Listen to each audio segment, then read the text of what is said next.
Forget the eye patches and the talking parrots. The true pirates of the Caribbean were not cartoon villains. They were soldiers of fortune, privateers sanctioned by kings, and utterly merciless entrepreneurs of chaos. Imagine a man, a Welsh farm boy turned buccaneer captain, who decides the greatest treasure on earth is not sailing on the waves, but locked behind the thick stone walls of the most fortified, jewel-laden city in the entire New World, Panama City. Now, imagine leading 1,400 starving, diseased men through the dense, uncharted jungle for 9 excruciating days to attack it from the land, an assault so reckless, so brutal, and so successful that it would shatter the Spanish Empire and immortalize Captain Henry Morgan as the greatest sea rogue who ever lived. This is the story of the impossible march, the desperate battle, and the price of the City of Gold. The year was 1670. The air in Port Royal, Jamaica, was thick with the scent of brine, rum, and unwashed ambition. This notorious pirate haven, dubbed the wickedest city on earth, was a chaotic monument to colonial greed, a place where fortunes were made and lost between the setting and rising of a single sun. In the center of this maritime anarchy stood Captain Henry Morgan. He was not the scarred, grizzled figure of legend yet, but a cunning, charismatic man in his mid-30s, with piercing blue eyes that missed nothing and the shrewd, calculating mind of a battlefield general. He had the official title of privateer, sanctioned by the English crown to harass the Spanish, but everyone in the taverns knew he was, first and foremost, a pirate. The Treaty of Madrid had just been signed, supposedly establishing peace between England and Spain. This technicality threatened to put Morgan and his brethren of the coast out of business. To Morgan, peace was a temporary inconvenience, not a declaration of surrender. He saw the treaty not as a ceasefire, but as a final, desperate chance for glory before the crown forced him to retire to his Jamaican sugar plantations. His target was not a slow Spanish galleon, it was the ultimate prize, the heart of the Spanish Empire in the Americas, Panama City. Panama Vieja, as it was known, was the terminus of the Camino Real, Royal Road, the Golden Highway across the isthmus. All the silver from Peru and the gold from the Pacific coast were funneled here, stored in immense stone warehouses, and eventually shipped to Spain. It was the richest, best defended city in the New World. It was, in short, impregnable, or so the Spanish believed. The call to arms. Morgan sent out the call. Messengers crisscrossed the Caribbean, sailing from Tortuga to the Mosquito Coast, bearing the news that Captain Morgan was embarking on an enterprise of singular importance against the common enemy. The response was overwhelming. From every cove, port, and abandoned island, ships sailed toward the rendezvous point in the small, sheltered bay off Isle Abash. By late November, an immense pirate fleet, 37 vessels, ranging from sleek frigates to lumbering supply sloops, had assembled. On board were 1,400 men. They were a volatile, polyglot crew, French flibustiers, Dutch sea rovers, English buccaneers, and exiled Portuguese and native guides. They were unified by a single, sacred document, the Articles, or the Chasse Party. The Articles laid out the rules of the campaign. 1. No man shall conceal any treasure upon pain of death. 2. Every man shall receive 1 daily ration, with extra for the wounded. 3. The Captain General, Morgan, would receive a fixed percentage, typically 1/10 th, of the total haul. 4. The remainder was to be divided according to rank and injury. A man who lost a hand received 500 pieces of 8. A man who lost both eyes received 2,000 and a lifetime pension. This structure wasn't simply a code of conduct, it was a contract. These men were investors in a high-risk enterprise, bound by greed and the promise of unprecedented wealth. The first obstacle, Fort San Lorenzo. Morgan knew he couldn't simply sail up the Chagres River to Panama. The entrance was guarded by the massive, formidable Fort San Lorenzo, a stone sentinel atop a steep cliff overlooking the sea. He detached 400 men, led by Captain Joseph Bradley, with orders to take the fort at any cost. The initial assault was a brutal, medieval affair. The buccaneers landed and began climbing the sheer, rocky cliffs under heavy Spanish fire. The Spanish defenders, commanded by the determined governor of the fort, Don Juan Perez de Guzman, fought with desperate courage, rolling massive stone cannonballs and hurling firepots down on the attackers. The battle raged for an entire day and night. The buccaneers, realizing the fort was impregnable from a direct charge, resorted to a piece of terrifying, low-tech ingenuity. They began to fashion crude, wooden scaling ladders wrapped in oil-soaked tow and cotton. Under the cover of darkness, they held these burning ladders to the fort's wooden palisades, setting the entire structure ablaze.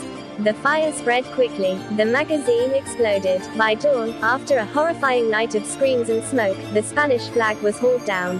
Fort San Lorenzo was taken, but at a terrible price. Over 100 buccaneers lay dead or dying. With the coastal defense eliminated, Morgan now had his entry point, the Chagres River. The ships could moor safely, but the hardest part of the journey, the land march, was about to begin.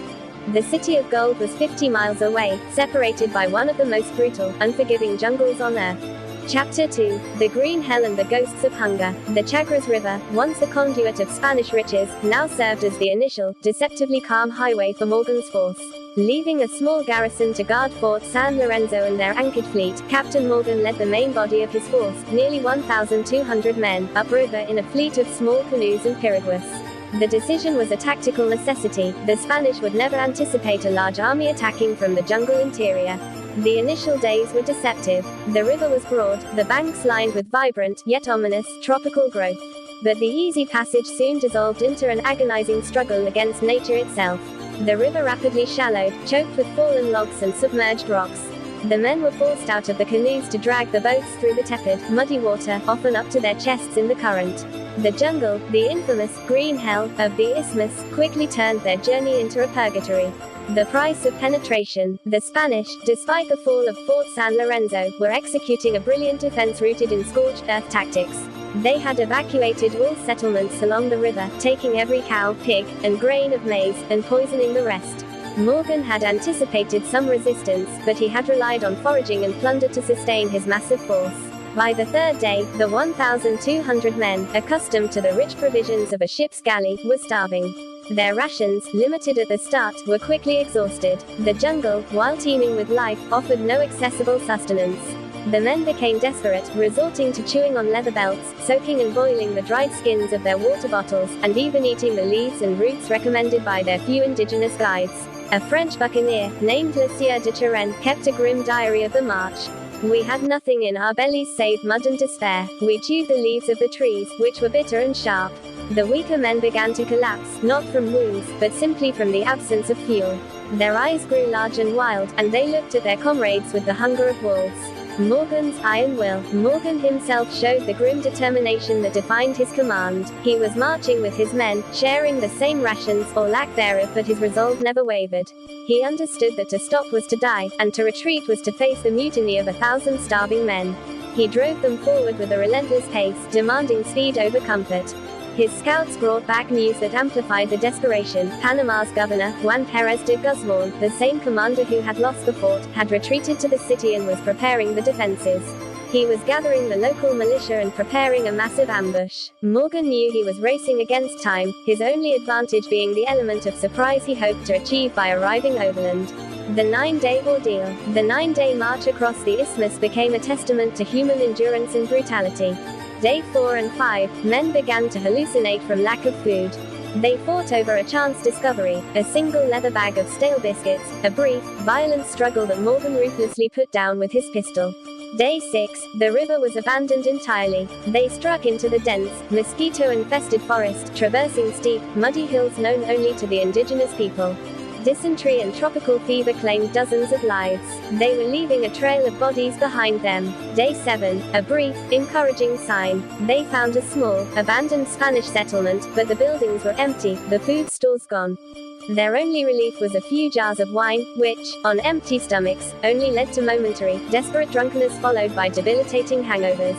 Day 8, they reached the crest of a ridge. Exhausted, weak, and with fewer than 1,100 men left fit to fight, the commanders wondered if the men had the strength to take on a fortified city.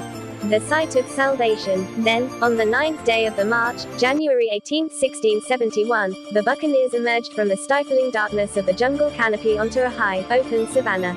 The sight that greeted them was, for the starving men, a miracle. In the distance, shimmering under the relentless equatorial sun, was the great city. Not just the stone walls and the cathedral spires of Panama City, but the massive herds of cattle and mules grazing peacefully on the savanna before its walls, the food the Spanish had left to sustain their own defense. As one man, the buccaneers let out a terrifying, starved roar that echoed across the plains. They were no longer pirates, they were famished predators. They threw aside their exhaustion and charged the herds, killing the animals with wild abandon. For the first time in 9 days, they ate, gorging on the raw, bloody meat of the cattle. The Spanish soldiers positioned near the walls heard the ferocious cries and saw the ragged, skeletal army descending upon the plains. They knew then that these were not ordinary soldiers. These were the ghosts of the jungle, and they had arrived to claim their prize. Morgan had achieved the impossible. He had brought his army across the isthmus. But the worst lay ahead. The Spanish were waiting, and the battle for the City of Gold was about to begin. Chapter 3. The Bloody Field of Matasinillos. Chapter 3. The Bloody Field of Matasinillos. The site of Panama City, its imposing stone walls, the gleaming cathedral towers, and the distant, promised wealth, re-energized the buccaneers, momentarily conquering their fatigue and weeks of starvation. But Henry Morgan knew that raw hunger was a terrible tactician. He allowed his men a few hours to feast on the butchered cattle, recognizing that a well-fed fighter was far more effective than a desperate one. However, the feasting came at a cost. It announced their presence and allowed the Spanish forces inside the city to finalize their preparations. The Spanish defense. Governor Don Juan Pérez de Guzmán, commanding nearly 2,400 men, had established a seemingly impenetrable defensive line on the wide plain of the Matasinillos River, the final natural barrier before the city. His force was diverse, but mostly comprised of local militia, cavalry, and a significant number of untrained slaves pressed into service. The governor had also incorporated a bizarre, desperate element into his defense, 2 immense herds of wild bulls and cows, totaling over 1,000 animals, to be driven by cavalry directly into the buccaneer ranks. The plan was terrifyingly simple: shatter the buccaneer formations, trample the men, and allow the Spanish infantry to pick off the survivors. Morgan, still severely outnumbered, observed the Spanish formation from a distance on the morning of January 19, 1671. He saw the shimmering lances of the Spanish cavalry on the wings, the solid mass of infantry in the center, and the terrifying, milling herds waiting behind the lines. Morgan's genius. Morgan, unlike many pirate captains, was a brilliant battlefield tactician. He did not engage the Spanish head-on. Instead, he ordered his army into a unique, flanking maneuver that leveraged the buccaneers' superior mobility and marksmanship. He divided his 1,100 effective fighters into 3 columns. 1. The left flank, a large column of about 600 men, commanded by Captain Robert Searle, was tasked with moving through a deep, concealed ravine to strike the Spanish right flank, drawing the cavalry out. 2. The main force. Morgan led the remaining men directly toward the Spanish center, feigning a frontal assault. 3. The vanguard, a small, nimble group of sharpshooters, was placed at the front, equipped with the superior English muskets and fuses. The battle began with the sound of the Spanish drums rolling across the savannah. Governor Guzmán ordered the terrifying cattle charge, the stampede. With loud cries and the cracking of whips, the Spanish cavalry drove the huge herds forward. The ground trembled under the weight of the charging animals. It was a terrifying spectacle designed to break the will of any infantry line. The buccaneers, however, held the ground. They had spent their lives at sea, constantly preparing for the unexpected. Morgan's vanguard held their fire until the last possible moment, then unleashed a devastating, coordinated volley directly at the Spanish riders driving the beasts. The effect was instantaneous and catastrophic for the Spanish. Without the control of the lances, the wild cattle, maddened by the gunfire and confusion, veered off course. Instead of trampling the buccaneers, the panic-stricken animals broke ranks, slamming into the Spanish main infantry body, goring men and disrupting the tightly packed formations. The Spanish line, already struggling with the unexpected chaos of their own defense, was plunged into instant disarray. The final blow. While the Spanish were reeling from the failed stampede, Captain Searle's flanking column burst out of the ravine, striking the Spanish right wing with brutal force. This move was the hammer that crushed the anvil. The battle rapidly devolved into a bloody rout. The buccaneers, fueled by 9 days of near starvation and the promise of untold gold, fought with a feral intensity. They were experts in close-quarters combat, wielding cutlasses and muskets with deadly precision. The Spanish soldiers, mostly militia and slaves fighting for an empire that rarely valued them, began to break ranks. Governor Guzmán tried desperately to rally his troops, but the momentum had shifted irrevocably. The fighting on the plains lasted barely 2 hours. When the dust settled, the field was littered with nearly 600 Spanish dead, a devastating loss. The buccaneer casualties were relatively light, fewer than 15 dead, though many were wounded. The road to Panama. Governor Guzmán, seeing the utter destruction of his army, made a desperate retreat back into the city walls. He had one last resort, the city itself. Morgan surveyed the carnage and knew the true fight was yet to come. The buccaneers, exhausted but now triumphant, followed the retreating Spanish, marching directly toward the thick stone gates of Panama. But as they approached the city, a plume of thick, oily black smoke began to rise from the center of Panama. The governor, unwilling to let the vast wealth of the city fall into the hands of the hated English buccaneers, had initiated a catastrophic, final act of defiance. He was burning the City of Gold to the ground. Morgan had won the battle, but the treasure he had risked everything for might already be turning to ash. Chapter 4. The City of Ash and Gold. The sight that greeted the buccaneers as they reached the gates of Panama City was a spectacle of apocalyptic destruction. A colossal pillar of smoke and fire rose from the heart of the capital, turning the midday sky into a sulphurous haze. Governor Guzman, rather than letting the immense wealth fall into pirate hands, had ordered the city's vast storehouses, particularly the royal treasury and the warehouses containing the indulgencias, church valuables, to be put to the torch. Henry Morgan was incandescent with rage. He had endured a 9-day jungle march, fought a desperate battle against overwhelming odds, only to find his prize immolated by Spanish spite. Advance! Morgan roared, his voice hoarse from the dust and smoke. Find the governor. Find the gold that has not yet melted into the stones. The sack of the burning city. The 1,100 buccaneers poured into the burning city. It was not the organized plunder they had planned, but a frantic, chaotic search through an inferno. The heat was unbearable, and the thick smoke choked the men. The city's stone architecture, meant to withstand centuries, was cracking and collapsing under the intensity of the heat. The buccaneers immediately broke into small, desperate bands. Their priorities shifted. 1. Stop the fire. A few men, realizing the burning wealth was no wealth at all, made futile attempts to douse the flames, but the city was built largely of wood and was consumed quickly. 2. Seize the remaining treasure. Most rushed toward the known wealthy districts and churches, hoping to grab valuables before they were destroyed. 3. Find the enemy. A contingent, led by Captain Morgan himself, focused on hunting down the fleeing Spanish elite, whom they believed had secretly spirited away the bulk of the gold. The sack of Panama lasted for 3 agonizing weeks. The scene was one of unparalleled brutality. The buccaneers, the discipline frayed by hunger, fatigue, and the frustration of the burning gold, descended into a savage frenzy. They tortured and interrogated any remaining Spanish citizens, demanding to know the location of the hidden treasures. They ransacked the wealthy homes and churches that had survived the initial blaze, stripping every altar, every statue, and every hidden vault. The Great Escape, Morgan's primary objective, the gold itself, was proving elusive. The most valuable portion of the treasure, including the royal gold bars and the irreplaceable church artifacts, had been loaded onto a single, swift galleon, the San Pedro, just hours before Morgan's arrival. Under the cover of the initial smoke, the galleon had slipped out of the harbor and sailed south toward Peru. This was the largest single loss of the entire campaign for Morgan.